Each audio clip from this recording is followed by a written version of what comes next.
G'day, that's Slot Car Guy here. So today I thought I'd do something a little bit different. We're heading into the fourth round of the 2020 F1 Championship, and I'm very excited. I love F1s, and more excited that, I'm Australian, so go Ricciardo, but Williams, happy that they're qualifying really well, but they'll get the race together hopefully shortly. But enough about the real world. I thought, why not look into the world of F1s in slot cars? Now, unfortunately, I don't have a massive collection of F1 cars in slot car form, which I'm surprised because it's one of my favourite sports.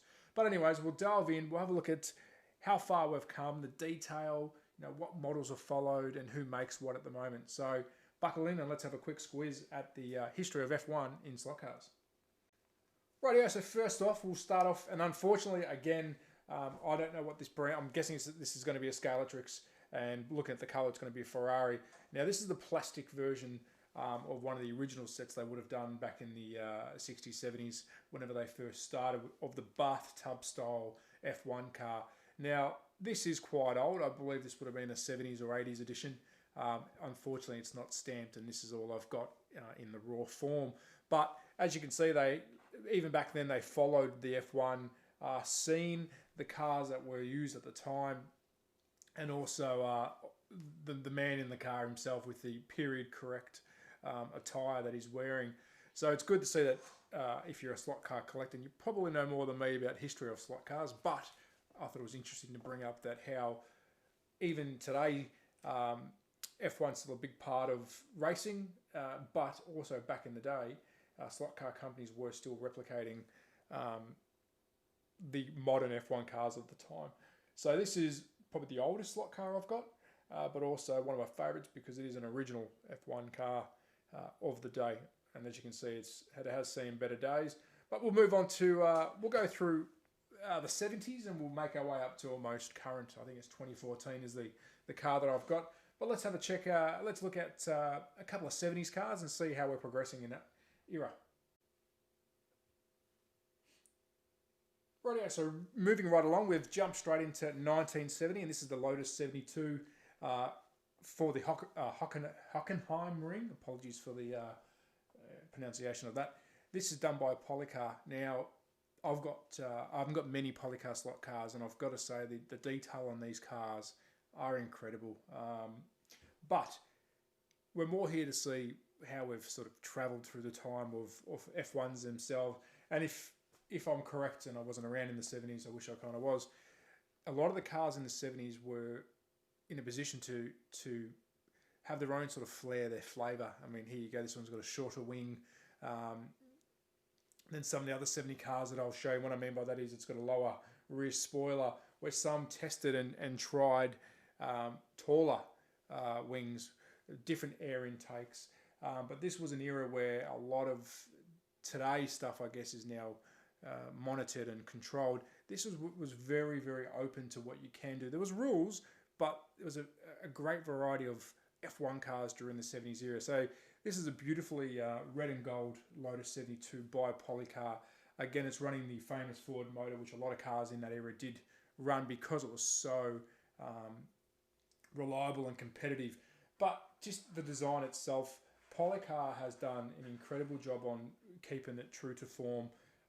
Some of these cars are almost too good to race around the track because of just how detailed they're getting now. And this is almost like a car model. And apologies if it's not zooming in, but you've got radiators, you've got the rear of the transmission. I mean, the detail work on that engine itself. Again, we've got the period correct helmet, and apologies, it's now zooming out. Got the period correct helmet, and just some of the decals from the day, Firestone, Lotus and Ford together. It's just reminiscent of the time. So Polycar's done a pretty incredible job on this actual model itself. Highly recommend it. I've only ran it a couple of times around the track, but great little car. But we'll move that aside quickly. So again, that's from Polycar. And let's have a look at another version, which has taken a different approach at design. And this is by Scalatrix, which they do make an incredible arrangement of Formula One cars. So here we have another Lotus 72, and this is in the Team Gunston colours. I love it almost looks like caramel, but the mustard and the brown And if I just have a quick look at the rear, this was 74, so I probably jumped a bit too far forward, but this is a 1974 version of a Lotus 72. And again, you can see they've started changing a little bit of the design. They've got the higher air intakes. The helmets look like they're sort of progressing in how they're starting to design them. And we're still running a very low rear spoiler there, but again, two cars side by side, and we might just do that. And this is from Scalextric, so again, another incredible company who's making beautiful Formula One cars. So if I'll just zoom out for a second so we can see those two side by side, and that just shows how far we've come in only 3 years of, well, that's 4 years of racing. But again, we'll move them out of the way. Highly detailed. Now this is their collector series, so limited edition 2000 models. So happy to buy this model, but detail on this is phenomenal too. Running the iconic Ford motor, we've got a bit of engine work in there. You got your spark plug lead. You got stuff happening. It's just so highly detailed. We'll swing around the back, and again, you've got a nice detailed rear end. So end of the gearbox. You got a couple other bit of mechanical parts, some exhaust work, big fat rear tyres. So again, great take on a slot car, showing what F1s were like in the day, and this sort of brings you back there if you weren't part of that time in history, which I wasn't. So I'm happy that slot cars do take on some true form. So we'll move away from, we're in the 70s still. I've jumped a bit too far forward there, but I just wanted to show a bit of how we've come and gone. And it's a different design or take. But now we'll look at two SRC cars. They're 1 year apart from each other, very close in design, but it's just another take on what was an F1 car of that period. So let's bring in some SRC cars and have a look at how they've designed their F1 car. Right, yeah, so here we have two examples of what SRC produced when it comes to 1970 era of Formula One cars. We've got a 73 and a 74. Again, as I mentioned just in before's review of the Scalextric car, there's not much difference in design here. It's more the sponsorship and who's in the car. So we'll go with the Lucky Strike first. Now, back in the 70s, 80s, and up into almost the 2000s, cigarettes were cool. People were smoking because they could, but the sponsorship detail itself, that's where the money came from. Cigarette companies loved F1s.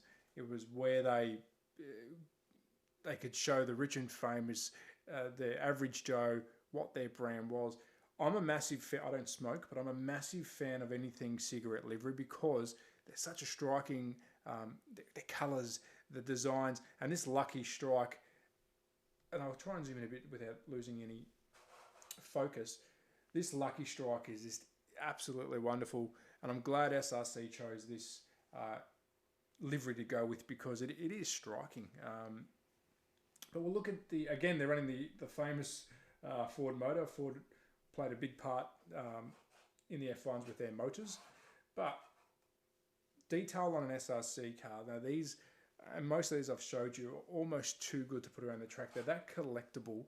It's like a die-cast car almost, where you just want to put it on the shelf. But in saying that, both these cars have been around my track and both handle very well, perform very well. Again, I'm a big fan of the high air intake. I mean, today's cars, which we'll get into a little bit later, not exactly today's car, but the era we're looking at now, they do have the high air intake behind the driver's head. So that design I really, really like. I sort of moved towards that design. I really, really like it. But again, these slot cars do an amazing job of showing this detail of, and I'll pick it up and bring it closer to the camera.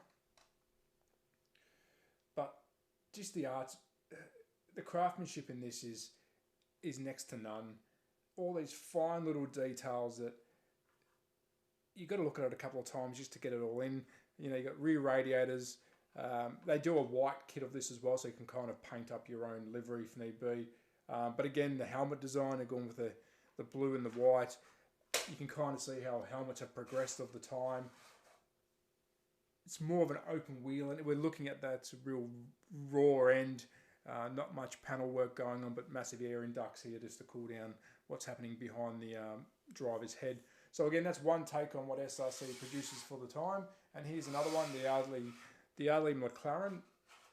Again, and look, I've actually ran this around the track, so the rear spoiler wants to come off. But again, we've got high spoilers here, almost in line with the air intake. Again, design-wise, exactly the same as the Lucky Strike, but just a nice take on a historic car of that time. You got like some very beautiful decals. You've got Golf decals down below, Goodyear. So that's SRC's version of the 1970s. Highly recommend this company. They do an amazing job for clubs as well. But this is their take on what they saw a 1970s F1 car would have looked like.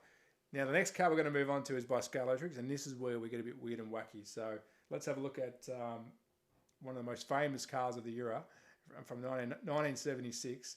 And if you know where I'm going, you know what it's going to be. But let's bring it down and have a quick look at it. Rightio, so here is the granddaddy of Formula One cars. I'd almost say, even if you don't follow Formula One cars, you'd almost would have heard of Terrell, which I'm probably saying it wrong. The P34. If you are a Formula One fan, you definitely know what this car is. Very famous. Again, during the 1970s, there were some wacky designs going on. They tested a lot of aerodynamic styles that were banned, and some cars that just, as these two were, just completely left field, like wacko if you look at it today's standards, but such an iconic car. So this is by Scalatrix, another limited edition, 3,000 cars, or boxes made, sorry, and this is part of the Legend series. So we'll crack it open and have a quick look at the car itself. And apologies, I've only got one arm at the moment because I'm nursing a shoulder injury, so I'm trying to do everything with one arm. But I'll take off the display. Now this is 1976, this is the Swedish Grand Prix in the Swedish colours. And there we have our two stars of the show, and I'll try and zoom in and get a nice little view of those cars for us. I won't take them off the base because again, I don't really want to do any damage or anything to these cars, but I have run both, well, I've run number 3 around the track. As you can see, the tyre itself is they're kind of dirty. I'll try and zoom in on some of the details. Now, if you jump on YouTube, there is a really good story on Terrell and how he made these cars and why he decided to go the 6-wheeler. And he was in love with the Ford motor. This motor that's in this car, he always tried to build a car around that motor. And again, so we've got 2 period correct cars, 6 wheels again, highly detailed, a different take on aerodynamics completely to what we've seen. No air intake at all. It's an open air engine bay, so any air that it's been sucked in through the trumpets on top are purely open air. So there's no direct real ram air. A lot of ground effect because the sides are nice and close to the ground. This big front spoiler was really, how do I say, I think it was very fashionable at the time. You look back at it now, it's not very aerodynamic at all. But the reason they did that is they needed these to go 6 tyres. Is a lot of the cars at the time had obviously 4 wheels, and the front wheels were always protruding past or above the front spoiler or aerodynamic section, which was creating draft, drag, and all that kind of jazz. So the reason he designed this car is he's made a nice wide front spoiler, and these tyres tucked completely behind the aerodynamic stream of this car to try and minimise any drag or any aero drop.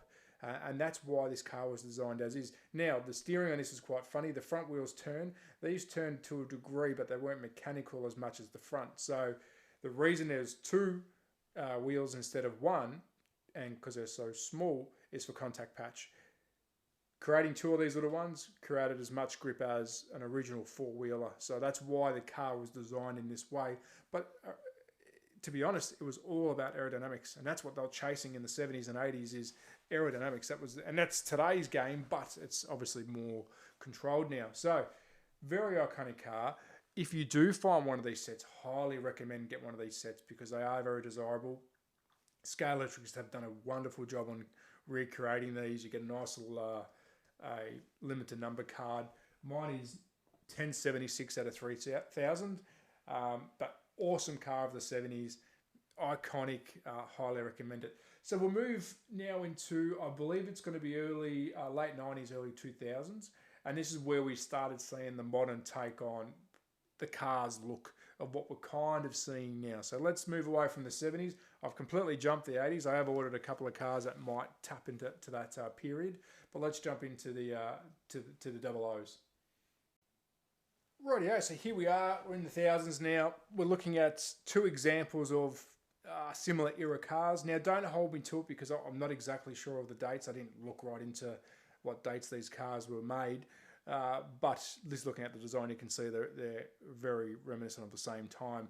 Left-hand side, we've got SCX version of the Minardi, a team that's no longer with us now. But again, you can see the fundamental differences from the 70s, even the 60s. Early 90s were very open wheeler. Now we've got complete open wheeler. The driver sits way behind the front wheels for safety purposes. We've got and then in these two editions, we've got the front wing on these are now closer to the ground instead of being so high up or a big barge at the front. Again, like I said, the driver sits way behind the front wheels and his legs almost, I would say, touch the back of the rear wheels. That was all for safety. Complete engine cover now, so we're now talking full aerodynamics, top air intake, straight into the engine. And as I said, we've sort of carried that similar look through the years. Now, a lot of major changes happened, from 1990s, let's say 98 to today. Is major changes were with the front spoiler, any air diffuser splitters, and the rear wing. Now, in the early 2010, 2015, you had a real skinny wing, tall but skinny. Early 2000s, we had this style of wing, which is still quite, not as wide as the car, but a quite thick wing. And you can see here also with the McLaren, Mercedes on the right-hand side. Again, cars are very similar design. You couldn't really stray too far.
Rightio, now we have Daniel Ricciardo's RB13. This is where aerodynamics is visible on the car itself. Without even zooming in, you can see the car is completely different to anything we've seen. Again, the rear wing at the back is shorter in width and size, and it's not as high. Again, we've got this rear tail, which they've played around with over the last 10, 15, or let's say 10 years, where this fin could either join to the rear spoiler. It had a cut. Currently, I think our wings now drop down a lot lower. And the issue we have with that is, and drivers are finding some of the tracks with real high-speed corners, they were going to get a side draft or a side wind would come across and push the car offline. So they do play that a lot. The current car has still got it, but again, it dips down. This here has got a nice little cutout flick. But let's have a look around. Let's go to the front of the car first and just see how far we have come from a bathtub design to this highly sophisticated wind cutter, if you want to call it, design of a Formula One car. So straight away, the Red Bull, the front wing, you've got all these air splitters here which direct the wind and the airflow around the car to their desired location for cooling, whether it's straight into the air duct on that brake, whether it's up and around the tyre, across the car, and then every other part of these components. Again, here's some more wind. Let's just call them wind deflectors. They'll chop and change the wind to see how it fits to suit how that car runs at that time. The nose itself is a lot higher in this edition, where sometimes they point it down or thicker or skinnier through the front. So this is where aerodynamics is key. I mean, look, engine performance, engine reliability is always going to be probably number one, because without an engine you can't drive. But a lot of cars win or lose because of aerodynamics. You can have the best motor, and at the moment, let's face it, Mercedes is ticking all the boxes. Aero and motor is incredible, and we're seeing a car that we've never really seen before go around track, so it's quite exciting. Red Bull was very dominant in this time. Ricciardo, an amazing driver, but again, driver's now further back from the front wheel, and apologies, my hand's going to get in the way. Driver is now further back from the front wheel, head's a lot lower, so we're now sinking into the actual cockpit itself, and you can tell this isn't very current because there's no halo running around the driver's seat, and the halo obviously connects to the top, and it runs around protecting the driver from any rollover, any debris, or any car. Obviously it flies above, and we've seen some pretty serious accidents where drivers have had their head hit by another Formula One car, survived, but the famous suspension bouncing off and smacking into the driver's face at full speed. It's one of those things they can avoid that now. But again, aerodynamics, that's what this game's all about. And this iteration of this car, we've gone back to full slicks. No, what was it? I think they called them, I don't know what the fancy word they used to call those slicks, but full flat slicks now. So we've gone back to what's traditional and what we're using today. But yep, a nice little look at how we've come. And again, this is the RB13, so this is getting quite old, this car now. We have moved forward in aerodynamics, but just thought I'd take a nice little tour of slot cars of today and where we're moving. So if we go back to where it all sort of started from, and this is your bathtub style Formula One car with, let's face it, the driver sits heavily above the car. There is no aerodynamics in the front at all, to say the least. We've got both front and rear wheels taking all the brunt of the air that's trying to push through. Driver's fully exposed with a lap slash seat belt just over the knees, and again, his feet and legs would have been up around here. So as soon as you hit a wall or a car, you are the crumple zone. Hence why we've moved to this traditional style of Formula One. So thanks for coming along for the ride. I might have waffled on a bit, and some of my technical and historic terms will be incorrect. But it's just great to see how slot cars, and this is by Carrera Revolution, as you can see, all these companies, and I'll make a mention, we've had Scalextrics, we've had SRC, we've had Polycar, we've had Carrera, SCX, all make a appearance today, and they're all making F1 cars. So I highly recommend support these companies, because they are bringing back history in model form that you can race yourself. So hope you've enjoyed the video. It might be a little bit too long. My name's Travis, or at that slot car guy on Instagram. But hope you enjoyed it. Quick little video to show the historic movements of F1s throughout slot car era. But take care, be safe. I know COVID-19 is still out there, so stay indoors. But we'll see you soon. Take care. Bye.